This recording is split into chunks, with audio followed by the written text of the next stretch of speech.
They were building their lives far from home, but now their American dream has turned into a nightmare. The Trump administration is deporting migrants to countries they've never known. Imagine someone from Vietnam landing in Eswatini for the first time as a deportee.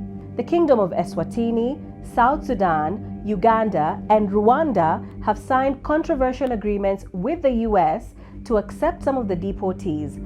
Are these deals a burden or an opportunity? The world is just one village, and so people are free to crisscross. As long as they are not criminals and not bring bad images, bad actions, they are free to move around.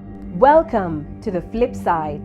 Rwanda has agreed to take up to 250 deportees from the US, promising housing, healthcare, and job training.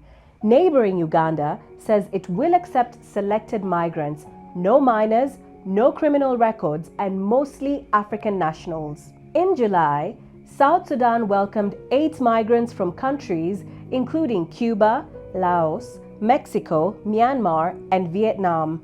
South of the continent, Eswatini took in 5 deportees labeled criminal illegal aliens by the US. In exchange, Washington has promised financial support, lifting of sanctions in the case of South Sudan, investment pledges, and closer diplomatic ties. The move sparked rare protests and concerns over transparency and human rights within Eswatini.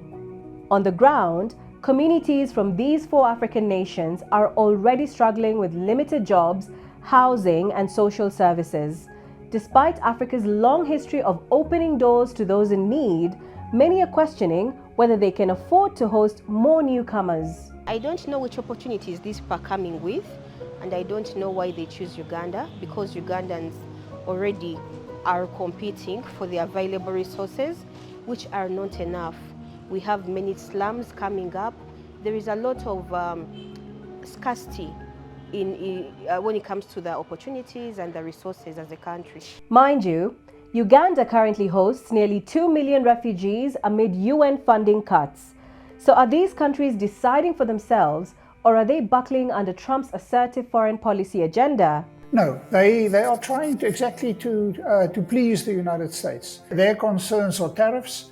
The United States is basically exporting its problem to Africa. I think it is ethically and morally really problematic. Supporters of the deportation agreements argue there's another side to the story.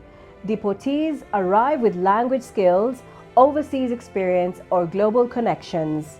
For countries like Eswatini, South Sudan, Rwanda, and Uganda, this could translate into new businesses, innovative ideas, and even stronger diaspora links. There are opportunities with migration.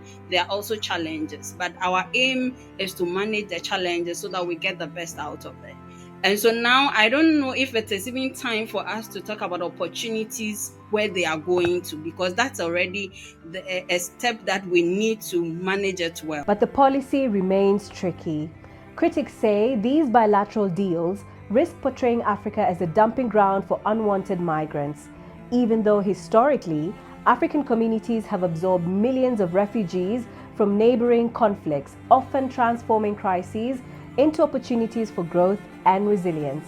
The world is just one village, and so people are free to crisscross. As long as they are not criminals and not bring bad images, bad actions, they are free to move around. After all, how many Ugandans are beyond borders? So many. And so let's treat each other as one people. As US deportation flights land in sub-Saharan Africa, will the migrants be marginalized, or will they become potential assets for Africa's future? In the end, the real question may not be whether these Trump migrant deals are good or bad, but how the host nations choose to turn them into opportunities. And that's the flip side.